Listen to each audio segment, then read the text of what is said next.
Knight f3, c5, e3. A conservative choice and a move sequence very seldom seen. I was hoping to take 9K out of his book while playing solid moves.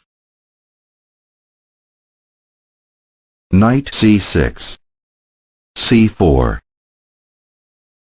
We now head toward a sort of offshoot of an opening known as Queen's Gambit declined. Knight f6, d4, d5. This was a very pleasant surprise to me because it should lead to White's domination of the center. A better move was c takes d4, which leads to conventional variations.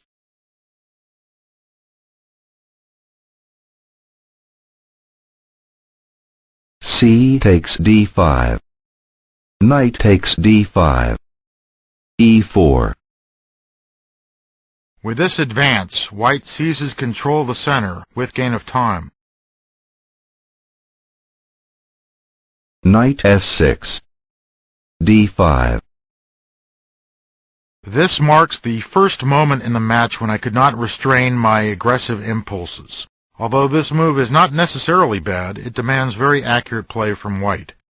A simpler way to play was e5, which gives White an advantage in space without any tactical headaches.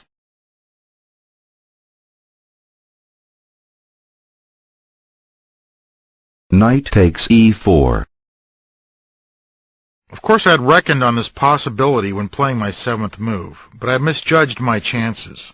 I should pull in my horns now and play Knight c3, Knight takes c3, b takes c3, Knight b8, Knight e5, and White has very good play in return for his pawn investment.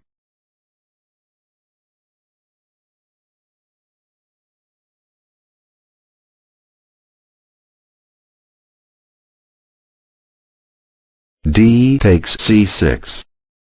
Queen takes d1 check. King takes d1. Knight takes f2 check. King e1. Knight takes h1. A critical moment in the game. White has some very tempting continuations here. Originally, I had planned bishop b5, b6, c7 check, bishop d7, bishop a6, e6 forced, bishop b7, rook c8, bishop takes c8, bishop takes c8, king f1. The end result will be that Black will lose his knight on h1, but will have three healthy pawns and a solid position to offset his piece deficit. Also worth considering were g3 or g4 to play for bishop g2 and the quick capture of Black's cornered knight.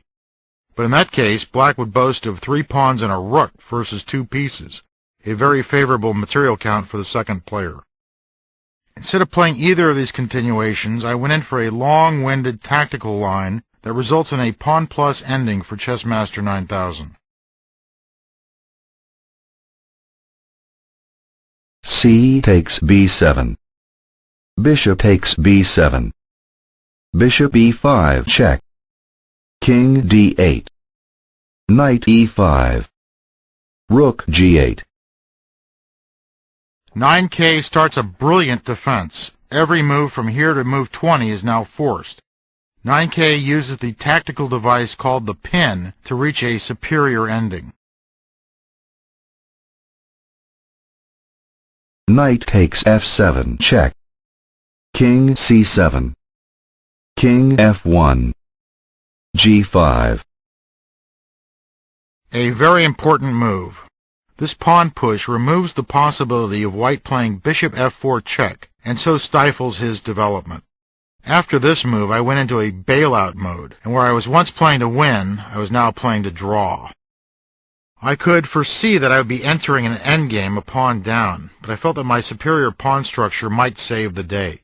Still, I was getting that queasy feeling that is associated with unexpected and unpleasant developments. King g1. White cannot waste time. I must play to capture the trapped knight.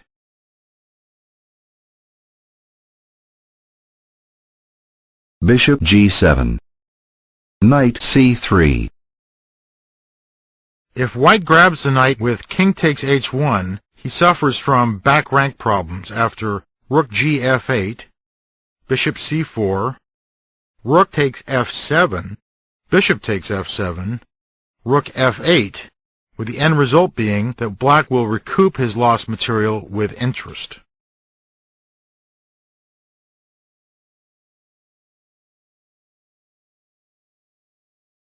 Rook A f8.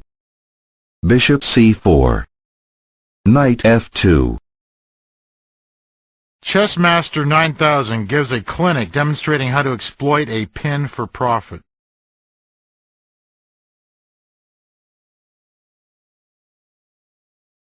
King takes f2. Rook takes f7 check. Bishop takes f7. Rook f8. Bishop e3. I do not like the looks of bishop takes g5 because of rook takes f7 check, king g3, bishop e5 check, king h3, rook g7, and suddenly my king is sitting on the hot seat.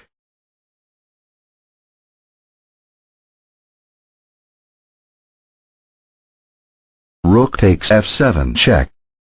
King g1. Rook f5. Rook c1. In hindsight, I should have played rook f1 at once, although 9k is a strong continuation available in rook e5, rook f7, bishop f6, better than rook takes e3, bishop f2, king d7, rook takes h7, rook f5, because the white rook is way out of position.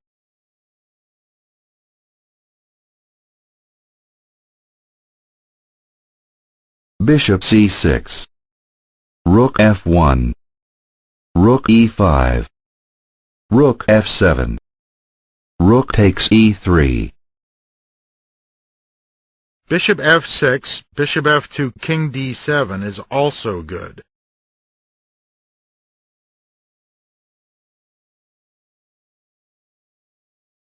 Rook takes g7. h6. King f2. Rook e6. Black has an extra pawn and very well placed pieces and king. His only problem is the fractured pawn structure. 9k plays to steadily improve the position of his king and rook, while keeping an eye on stopping white's counterplay. White's knight is totally dominated by black's bishop here, which pretty much kills all thoughts of meaningful counterplay.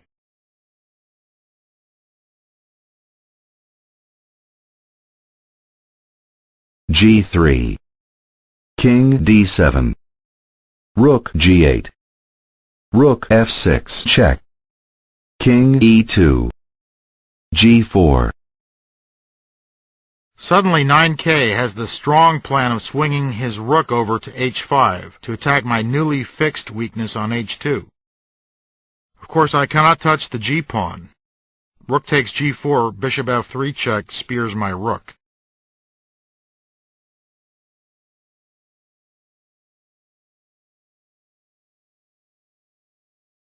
King e3. Rook f3 check. 9k relentlessly drives my king back to a less active square. King e2. Rook f5. King e3. Rook h5. Rook takes g4. Rook takes h2. ChessMaster 9000 has made steady progress, although a win is still far from definite. I'd love to exchange that lame knight for black's active bishop here. If I could achieve that, a draw would be a realistic possibility. I was also interested in the usual defensive goal of exchanging off pawns. I felt that I would well be able to achieve the classic rook versus rook plus bishop endgame, which is usually a draw, although never easy. b3.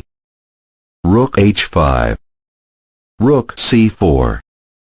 Rook e5 check. King d2. I just gotta sit tight and keep black's pawns under surveillance. Sometimes you really have nothing better to do than sit and wait for your opponent to come up with a plan.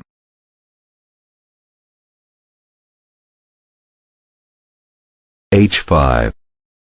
Rook H4. Rook G5. Knight E2. King D6. King E3. A6. King F2. Rook F5 check. 9K maneuvers to limit the activity of my king. King position assumes great importance in the endgame, and the side with the more active king position usually has the advantage.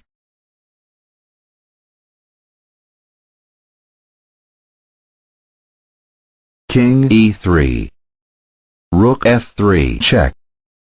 King D2. Bishop E8.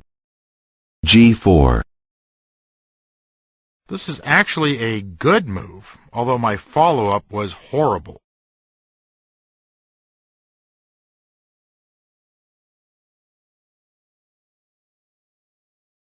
H takes G4.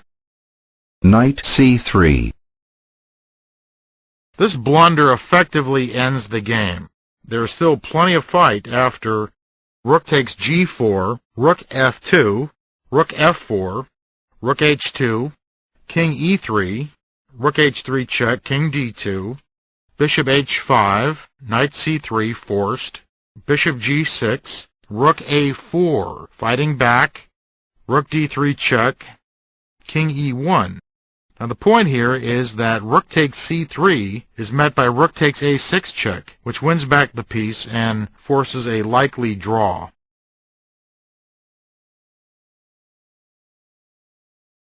Rook F4. ChessMaster 9000 now has a decisive two-pawn advantage, and is just coasting to victory. I played it out to the bitter end just to see how effective ChessMaster's technique would be.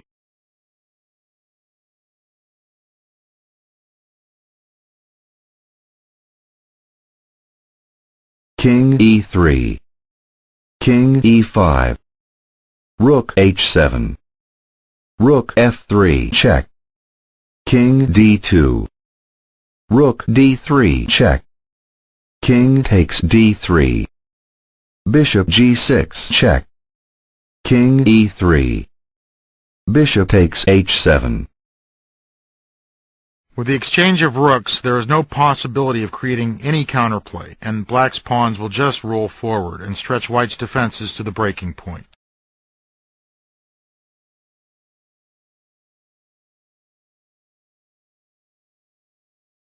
Knight A4.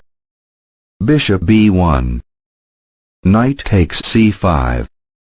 Bishop takes A2. Knight takes A6. Bishop takes B3. Knight B4. King F5. King F2. E5. White cannot set up a blockade, and the knight is progressively stretched like a rubber band, trying to hold back the two advancing foot soldiers.